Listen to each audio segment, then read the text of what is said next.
नमस्कार सर्वांना. अत्यंत महत्वाचा सुविचार आहे 1009 नंबरचा. सर्वांनी वाचला असेल, पण आपण त्याच्यावरती एवढं लक्ष देत नाही आणि त्याच गोष्टीमुळे परेशान असतो. काय तर संयम ही अशी गोष्ट आहे की ती तुम्हाला पाहिजे ती गोष्ट मिळवून देऊ शकते, पण संयम सर्वांमध्ये नसतो आणि यामुळे आपल्या जीवनामध्ये बऱ्याचशा गोष्टींना आपण सामोरं जात असतो. म्हणजे काय तर आपण काहीतरी करण्याचा प्रयत्न करतो, ती गोष्ट लवकर होत नाही. आपण कुठलं तरी काम घेतो, त्याच्यामध्ये बऱ्याचशा अडचणी येतात. आपण कुठलं तरी ध्येय निवडतो, ते करत असताना प्रयत्न खूप करतो, पण आपल्याला ती गोष्ट मिळत नाही.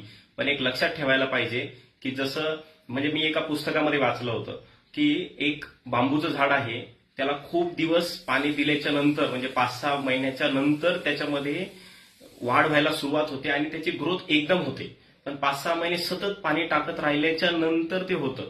मग 6 महिने पेशन्स ठेवल्याच्या नंतर आपल्याला जर रिझल्ट येणार असेल तर ते गरजेचं आहे, हे त्या व्यक्तीला माहिती असतं. त्यामुळे चायनीज बांबू जो आहे त्याच्यामध्ये त्या व्यक्तीला माहित असतं की 6 महिने पेशन्स ठेवल्याच्या नंतर मला रिझल्ट मिळणार आहे. तसंच आपण जे कुठलं काम करत असू त्याच्यामध्ये जर आपण श्रद्धा ठेवली, विश्वास ठेवला आणि काम करत राहिलो, तर पेशन्स ठेवला तर आपल्याला लक्षात येईल की आपल्याला रिझल्ट येऊ शकतो. फक्त आपली दिशा योग्य पाहिजे. अजून बरेचसे उदाहरणं आपल्याला देता येतील की पेशन्सचे. जेव्हा आपण आजारी असतो तेव्हा आपल्याला वाटतं की मी पटकन कसा बरा होईल, पण त्यावेळेस पेशन्स ठेवणे हा एक पर्याय असू शकतो.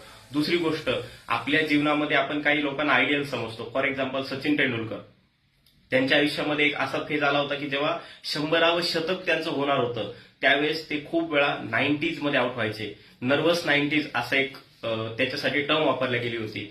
असं का होतं? कारण आपल्या जीवनामध्ये काही वेळा आपण अडकतो एखाद्या ठिकाणी, आपल्याला वाटतं की नाही, इथून पुढे मी जाऊ शकत नाही, पण त्याच्यावरती उत्तर असतं patience. Sachin Tendulkar, the great Sachin Tendulkar यांनी काय केलं तर पेशन्स ठेवला. बऱ्याच वेळा ते 90 ते 100च्या दरम्यान आउट झाले, पण एक दिवस असा आला की त्यांनी त्यांची 100वी सेंचुरी पूर्ण केली. आणि ते का शक्य झालं? कारण त्यांनी पेशन्स ठेवला.